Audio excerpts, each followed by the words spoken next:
नमस्कार दोस्तों, सनातन पूजा के इस चैनल पर आप सभी का हार्दिक अभिनंदन है। आज इस वीडियो में हम लोग माघी पूर्णिमा का महत्व, पूजा विधि और व्रत कथा विस्तार से करेंगे। अगर आप इस चैनल पर नए हैं तो इस चैनल को आप अवश्य सब्सक्राइब करें, जिससे आने वाले वीडियोस के नोटिफिकेशन आपको उचित समय पर मिलता रहे। इस वीडियो के लिंक को अपने सगे संबंधियों के साथ शेयर करें, जिससे वह भी इस लाभकारी ज्ञान को प्राप्त कर सकें। तो आइए चलिए अब माघी पूर्णिमा के महत्व को समझते हैं। माघ पूर्णिमा का महत्व।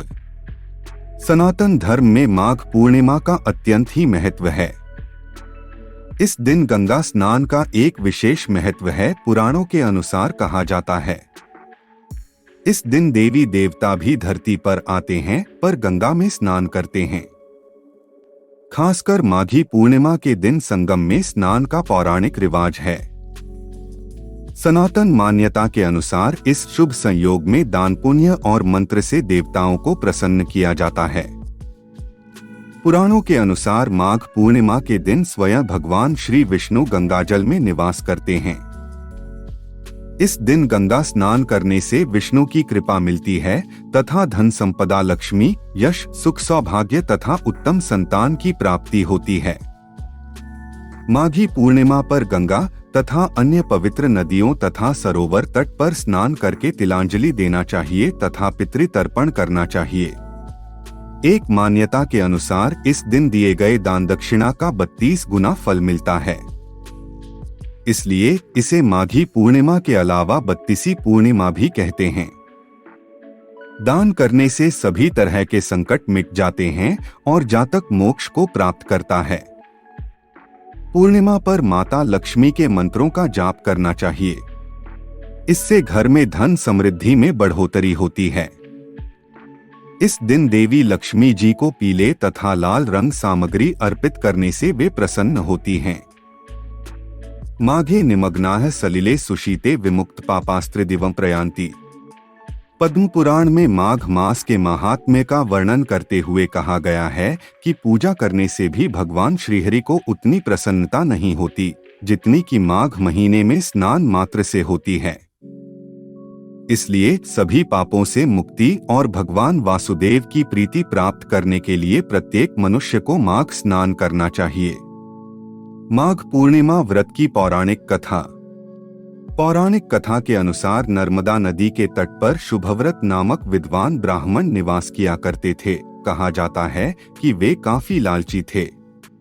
इनका लक्ष्य किसी भी तरह धन कमाना था और ऐसा करते करते ये समय से पूर्व ही वृद्ध दिखने लगे और कई बीमारियों की चपेट में आ गए। इस बीच उन्हें अंतर्ज्ञान हुआ कि उन्होंने पूरा जीवन तो छल कपट से धन कमाने में बीता दिया, अब उनके जीवन का उद्धार कैसे होगा। इसी क्रम में उन्हें माघ माह में स्नान का महत्व बताने वाला एक श्लोक याद आया। प्रयागे माघ मासे तुत्रयः स्नानस्य यद्रवेक् दशाश्वमेघ सहस्त्रेण तत्फल लभते भुवि। इस श्लोक के अनुसार प्रयाग में माघ मास के अंदर 3 बार स्नान करने से जो फल होता है वह फल पृथ्वी में 10,000 अश्वमेघ यज्ञ करने से भी प्राप्त नहीं होता है। इसके बाद स्नान का संकल्प लेकर ब्राह्मण नर्मदा नदी में स्नान करने लगे। करीब 9 दिनों तक स्नान के बाद उनकी और तबीयत ज्यादा खराब हो गई और उनकी मृत्यु का समय आ गया।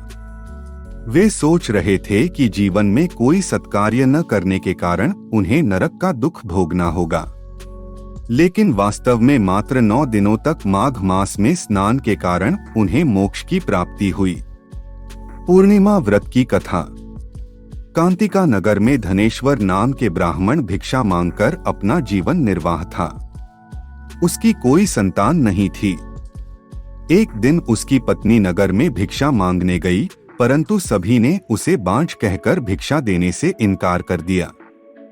फिर किसी ने ब्राह्मण दंपत्ति को 16 दिन तक मां काली की पूजा करने को कहा। उन्होंने विधिवत पूजा करके आराधना की और तब उनकी आराधना से प्रसन्न होकर मां काली ने दोनों को संतान प्राप्ति का वरदान दिया और कहा कि अपने सामर्थ्य के अनुसार प्रत्येक पूर्णिमा को तुम दीपक जलाओ इस तरह हर पूर्णिमा के दिन तक दीपक बढ़ाते जाना है जब तक कम से कम 32 दीपक न हो जाएं। इसके बाद ब्राह्मण ने अपनी पत्नी को पूजा के लिए पेड़ से आम का कच्चा फल तोड़ कर दिया और उसकी पत्नी ने पूजा की और फलस्वरूप वह गर्भवती हो गई। एक पुत्र ने जन्म लिया जिसका नाम देवदास रखा। देवदास जब बड़ा हुआ तो उसे अपने मामा के साथ पढ़ने के लिए काशी भेजा। काशी में धोखे से देवदास का विवाह हो गया। देवदास ने कहा कि वह अल्पायु है, परंतु फिर भी जबरन उसका विवाह करवा दिया गया। कुछ समय बाद काल उसके प्राण लेने आया, लेकिन ब्राह्मण दंपत्ति ने पूर्णिमा का व्रत रखा था, इसलिए काल उसका कुछ बिगाड़ नहीं पाया। तभी से कहा जाता है कि पूर्णिमा के दिन व्रत करने से संकट से मुक्ति मिलती है और सभी मनोकामनाएं पूर्ण होती है। आशा है वीडियो में दी गई जानकारी आपके लिए लाभकारी सिद्ध होगी। इस वीडियो में इतना ही। मिलते हैं एक नए वीडियो में, लेकिन जाने से पहले आपसे निवेदन है, वीडियो को अवश्य लाइक करें, चैनल को सब्सक्राइब करें और वीडियो के लिंक को अपने सगे संबंधियों के साथ शेयर करें।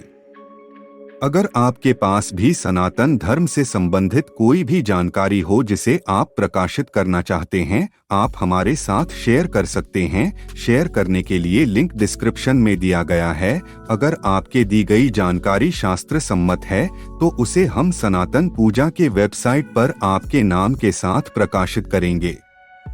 हम भगवान विष्णु से प्रार्थना करते हैं कि आपका जीवन सुख शांति और वैभव बना रहे। शुभ दिन। जय सनातन।